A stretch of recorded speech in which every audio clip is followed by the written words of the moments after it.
พี่น้องผู้ข่ามาแสดงความดีใจกับศิลปินผู้หน้าตาดีเป็นตาหน่ายตายอรไทยกับการได้รับดาราน้ำฝ่ายหญิงยอดเยี่ยมกับละครก่อน2 ทุ่ม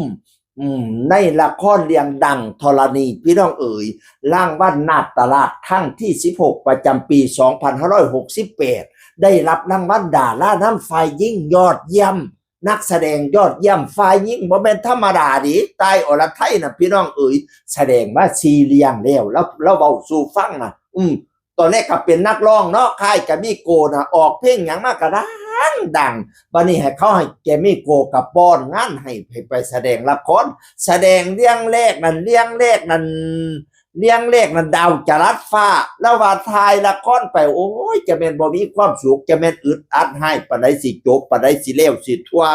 บักว่าอยากขออันยกเลิกกลางขั้นผู้ใดว่าสิเซาเล่นผู้ใดแต่ก็อดสมอดสากัดเขียวยุ่มก้นเอาจนว่าแล้วจนว่าจบสวงวะแล้วบัดนี้บอกกับเจ้าของว่าสิบ่เอาอีกแล้วสิบ่แสดงอีกแล้วพอแล้วพอซ้ำนี้พะนะว่าป่านนั้นแกมีกับป้อนเรื่องที่2ให้ในผลงานเรื่องมงกุฎดอกหญ้าพะนะว่าตอนแรกก็ว่าสิบ่แสดงดอกมันผันเข้ากับชีวิตเจ้าของให้มงกุฎดอกหญ้านี่ก็เลยเอาอีกจักเรื่องก็นะพะนะว่าบัดไปเล่นเรื่องที่2รู้สึกดีขึ้นกำแพงที่กีดกันก็ลดต่ำลงเรื่องที่3บัดเนี่ยแกมีป้อนให้อีกทายาทข้าวเหนียวเรื่องนี้เปลี่ยนบทบาทใหม่เลย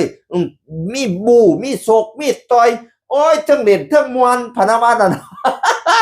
อยากเล่นพะนะว่าน่ะบัดนี้เรื่องที่4เรื่องสุดท้ายเนี่ยดังธรณีพี่น้องเอ๋ยเราบอกว่าโอ้ยเป็นบทที่ท้าทายแล้วก็ไปถ่ายวันไหนนี่ก็สนุกอยากไปถ่ายมากเลยปวดปันแตนตอดไปเนี่ยจากที่ว่าบ่เอาแล้วบ่เล่นแล้วบัดนี้เรื่องนี้น่ะปวดปันแตนตอดอยากไปให้พะนะว่าน่ะสมกับเราอยากไปเล่นยุพี่น้องเอ๋ยได้รับรางวัล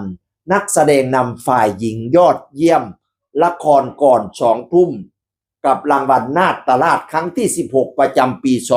2568กับศิลปินผู้หน้าตาดีเป็นทนายตายอรไทยเสียงตัวเมื่อหลังสะตวด เปลี่ยนศิลปินได้ดวงใจคอยโอ้ยออกสูตรไหนคนลองน้ำได้แตกโคบสูตรแรกนั่นดอกหญ้าในป่าปูนเนาะแล้วก็หลายๆสูตรต่อมากินเขาเลยยังจนว่าเขาเจ้าร้องน้ำได้ผลตัวเพลงอยู่ในใจเสมอฮูบออยู่ในใจเสมอฮูบอแล้วก็อย่างกับวันที่บ่มีอ้ายโอ้ยหลายเพลงออกเพลงไหนมาดังเบิดสมัยนั้นลูกทุ่งอีสานมาแรงยุคนั้นพี่น้องเอ๋ยศิลปินค่ายแกมมี่คนอีสานล่างเขาแกมมี่กันแต่โกบออกลูกทุ่งอีสานดังเบิดไผ่พงศธรมนแค้นแก่นคุ้นกับยุคแกมมี่เอกพลมนตการสอนสินไส้ดอกอ้อทุ่งท่องการตองทุ่งเงินอยู่ในค่ายแกมมี่ดังบัดพี่น้องเอ๋ยแม้กระทั่งพระเอกใหญ่ไหมไทยใจตะวันออกจากเสียงอีสานกับประยุกต์แกมมี่ดังปั่นระเบิดซิลิคอนแอมไพพวกกับยุคแกมมี่ดังปั่นระเบิดแตกเป็นยุคที่ลูกทุ่งอีสานโด่งดังตายอรไทยก็ดังสุดๆพี่น้องเอ๋ยจากอัน